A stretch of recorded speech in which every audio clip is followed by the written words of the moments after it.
Ilara Vance considered the soft clinking of wine glasses and the low hum of conversation at her restaurant, Aura, to be the most beautiful symphony in the world. At 29, she was the owner and head sommelier of one of Napa Valley's most celebrated new establishments. Aura wasn't just a restaurant, it was a testament to her life's devotion. Built from the ground up, it stood as a sleek, modern testament to her belief that wine was not just a drink, but a story in a bottle, accessible to everyone. Her own story began far from the sun-drenched vineyards of California. Ilara grew up in a working-class neighborhood in Chicago, the daughter of a mechanic and a seamstress.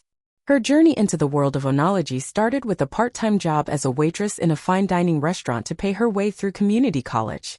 It was there, amidst the clatter of plates and the demanding patrons, that she discovered her secret weapon, an unusually sensitive nose. She could pick out the faintest notes in a dish from across the room, the subtle hint of saffron in a paella, the whisper of rosemary in a lamb rack. This olfactory gift soon led her to wine. The head sommelier, a kind, older man named Jean-Pierre, noticed her talent and took her under his wing. He taught her everything from the rolling hills of Bordeaux to the volcanic soils of Sicily. She traded her textbooks for tasting notes, her late-night parties for late-night study sessions, poring over viticulture and fermentation processes. She worked tirelessly, saving every penny, her dream of opening her own place a distant, shimmering mirage. After a decade of relentless work, a small inheritance from a beloved grandmother, and a daring business loan, that mirage became the beautiful reality of Aura. Aura was her soul-made manifest. The cellar, her sanctuary, housed over 2,000 labels, each one personally selected. She knew the story behind every bottle, the family that grew the grapes, the challenges of the vintage. Her success wasn't handed to her, it was earned through grit, passion, and a palate so refined it was almost supernatural. The implicit conflict began the moment Beatrice Carrington walked through Aura's glass doors. Beatrice was, for lack of a better word, Napa royalty. Her family, the Carringtons, had owned one of the oldest and largest wineries in the valley for generations. Their wealth was old, staggering, and bred a particular kind of arrogance. Beatrice, in her early 40s, wore her legacy like a designer gown, flawlessly tailored and intended to make everyone else feel underdressed. She hadn't built anything herself, but she had inherited the power to judge everyone who did. Beatrice and her coterie of equally polished friends were seated at the best table in the house, a discreet corner booth overlooking the vineyard. Ilara approached the table, her professional smile firmly in place. "Good evening, Mrs. Carrington. Welcome to Aura. I'm Ilara Vance, the owner and sommelier. It's a pleasure to have you." Beatrice's eyes, the color of chilled steel, swept over Ilara in a slow, dismissive appraisal. She didn't extend a hand or return the smile.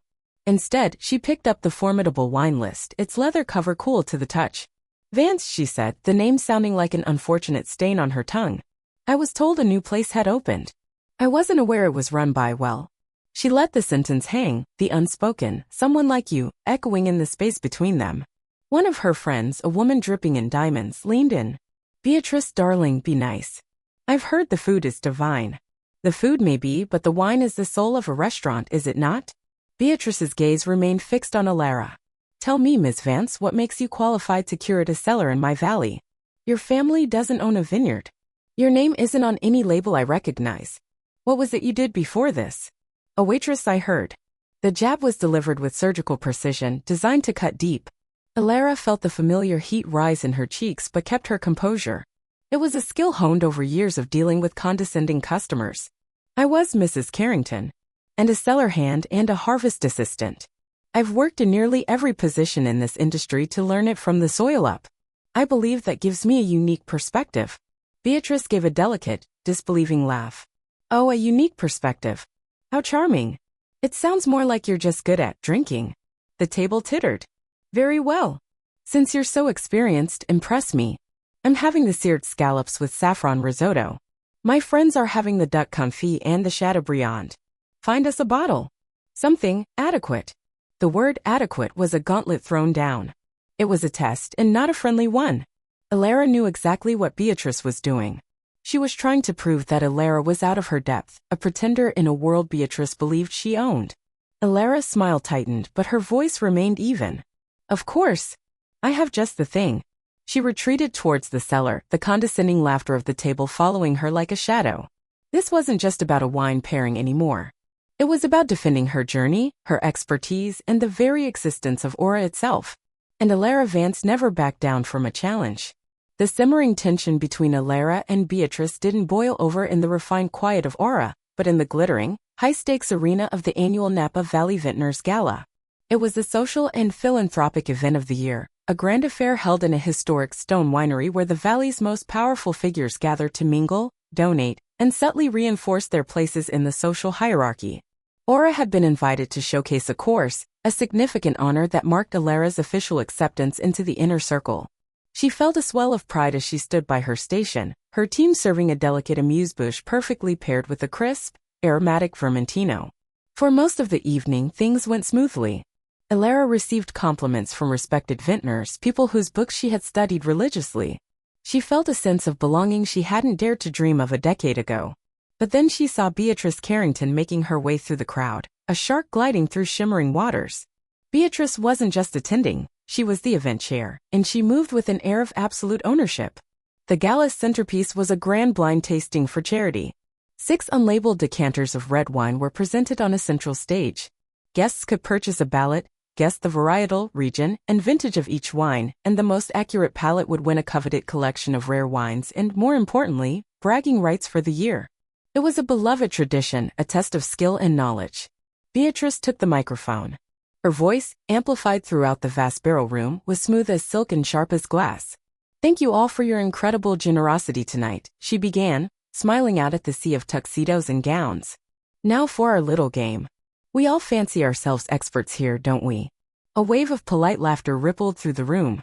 But expertise isn't just about owning a vineyard. It's about heritage, a deep, cellular understanding of the grape. It's not something you can just pick up waiting tables. The shot was so direct, so pointed, that a hush fell over the crowd. Every eye swiveled to Alara. She felt the blood drain from her face. It was happening here in front of everyone. Beatrice's smile widened, devoid of any warmth. "We have a new aficionado in our midst tonight. Ms. Alara Vance of Aura." She gestured towards Alara, trapping her in a sudden, harsh spotlight. "She's been praised for her palate. So I thought, why not put it to a real test? Ms. Vance, why don't you come up here and guide us through the first wine? Show us what you know." It wasn't an invitation, it was a command performance. A trap laid in plain sight. Refusing would be an admission of fear and inadequacy. Accepting meant playing Beatrice's game on her stage. With measured steps, her heart pounding against her ribs, Alara walked to the stage. The silence in the room was deafening. "Go on," Beatrice purred, handing her a glass of the first wine. "Tell us everything." Alara lifted the glass, her hand steadied despite the storm inside her. She swirled the deep ruby liquid, held it to the light, and then brought it to her nose. She inhaled deeply, shutting out the hundreds of watching eyes, the smug look on Beatrice's face.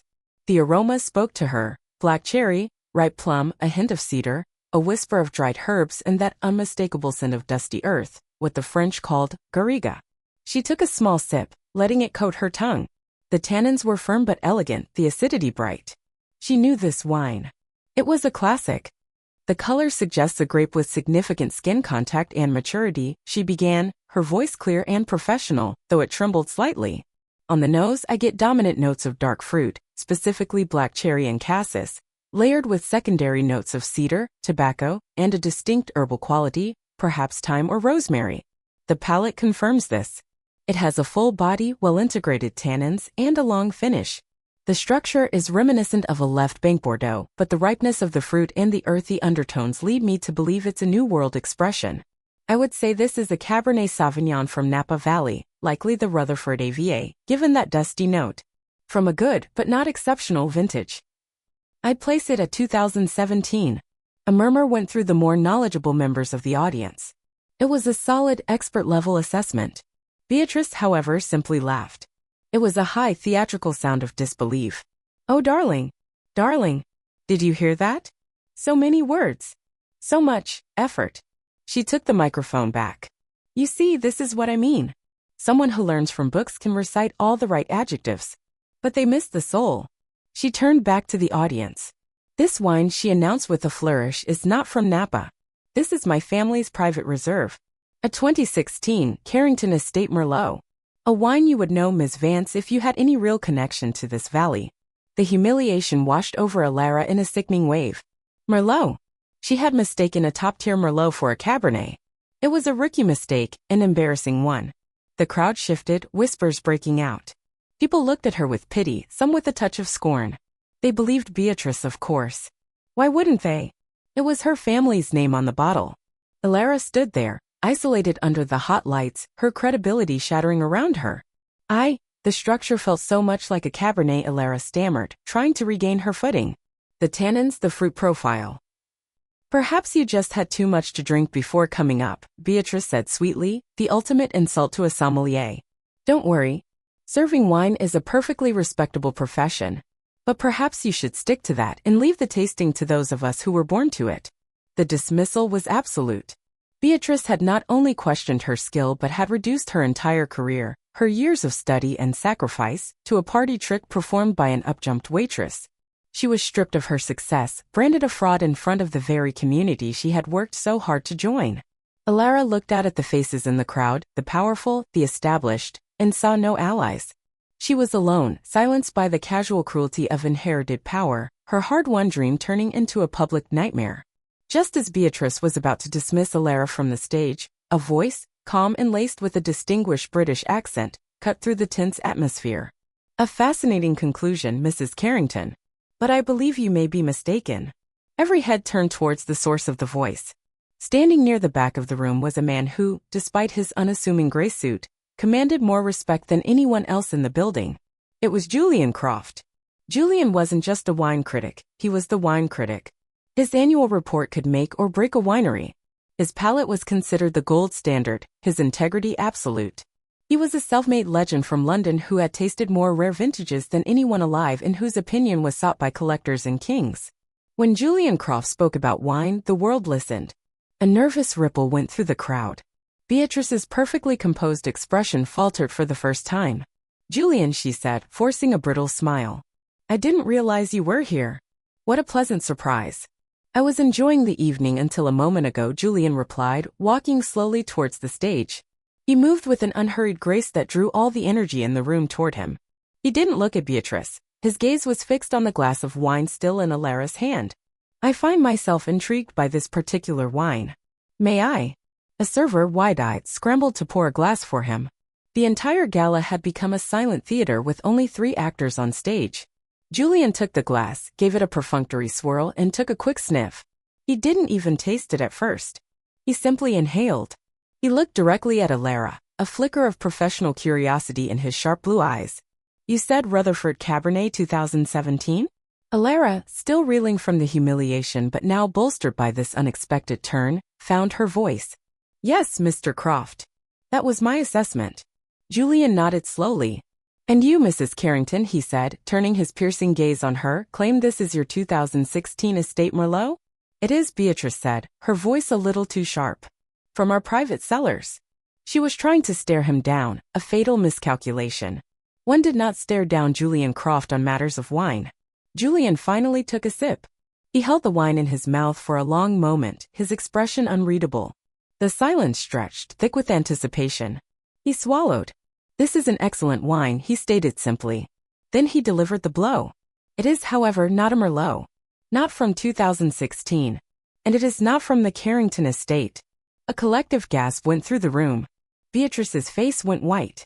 Now see here, Julian, I think I know my own. Do you?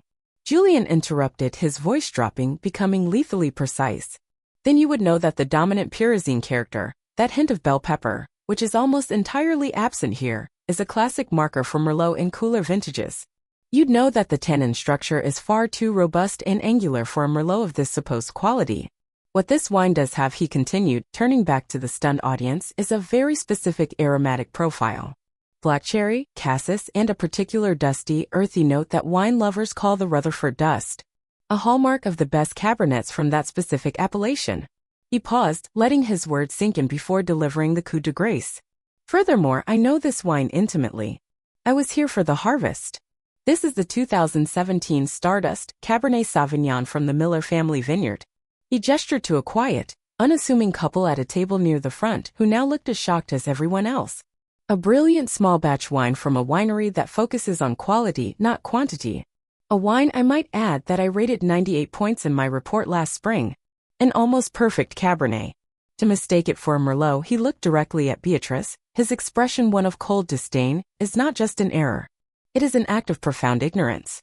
The truth landed with the force of a physical explosion. Beatrice hadn't just been wrong, she had been caught in an audacious, malicious lie. She had clearly grabbed a bottle from the tasting lineup, assuming no one would know the difference, intending only to humiliate a rival. She had gambled on her name being more powerful than the truth, and she had lost spectacularly. The whispers in the crowd were no longer of pity for Alara, but of shock and contempt for Beatrice. Julian wasn't finished. He turned to Alara, his expression softening into one of genuine admiration. My dear, your assessment was not just solid. It was flawless. To identify not only the varietal, the appellation, and the exact vintage in a blind tasting is a remarkable feat, but to do so under this kind of pressure, with such poise. He shook his head slightly. I have tested sommeliers all over the world. You have one of the most sensitive and educated palates I have ever had the pleasure of encountering. He raised his glass to her, a gesture of immense respect. Napa Valley is lucky to have you.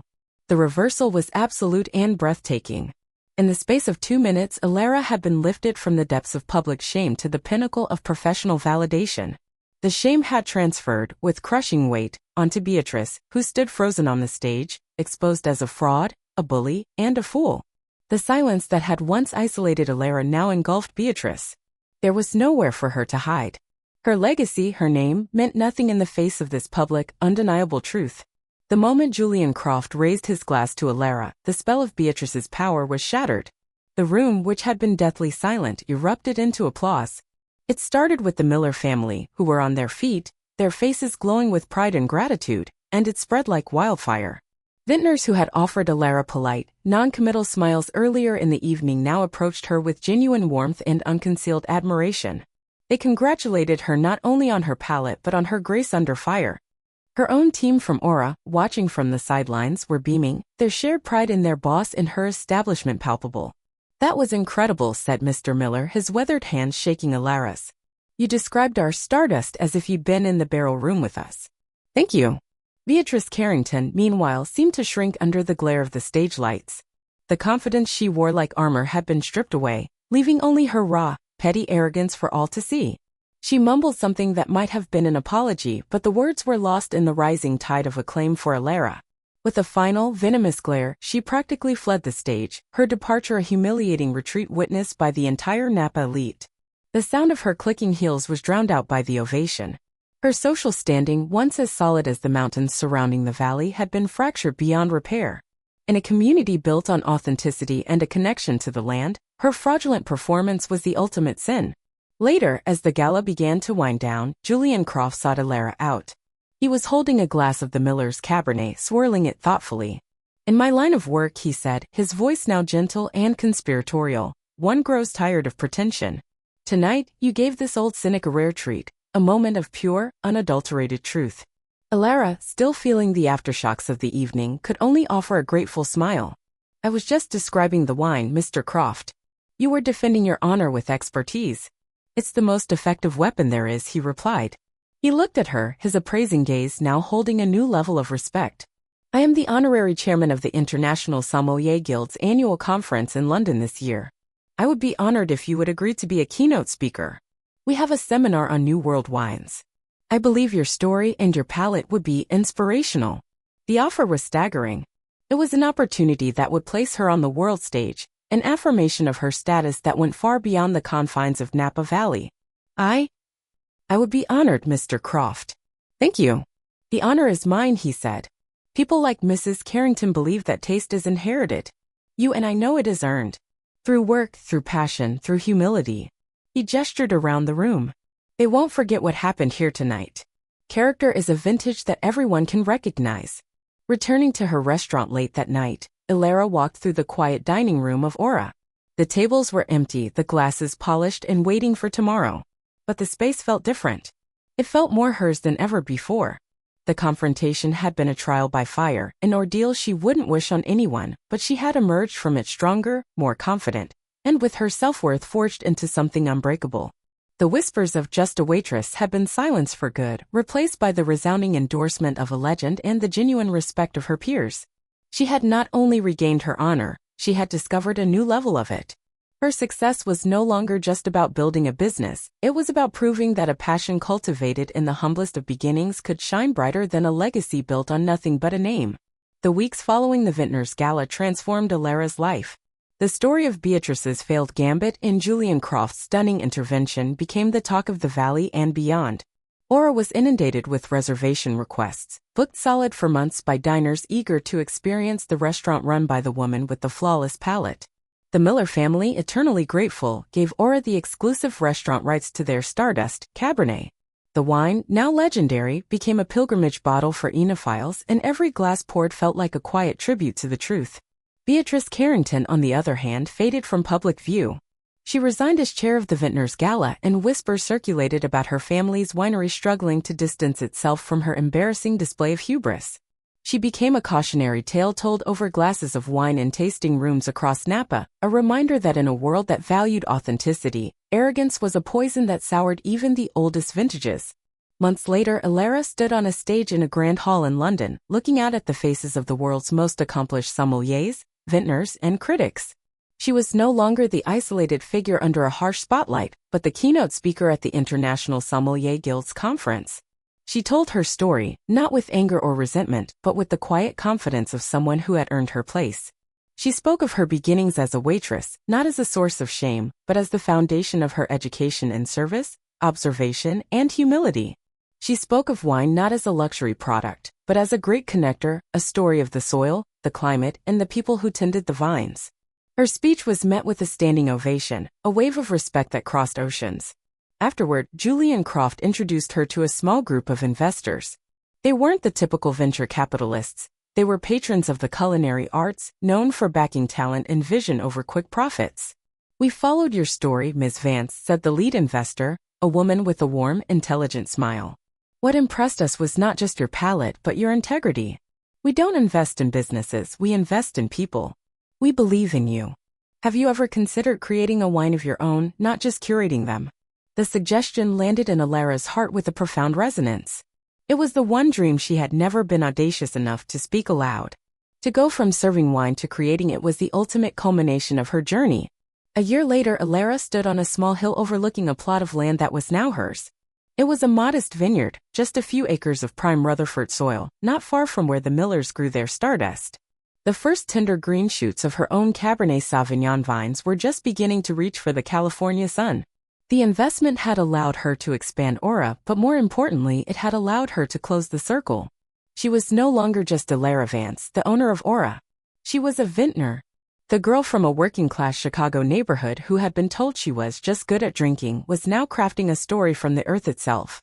Her journey had taught her that a person's worth is not determined by their birth or the judgment of snobs, but by the depth of their passion and the strength of their character. And as she looked out at her future, ripening on the vine, she knew her own vintage would be one of integrity, resilience, and unassailable truth.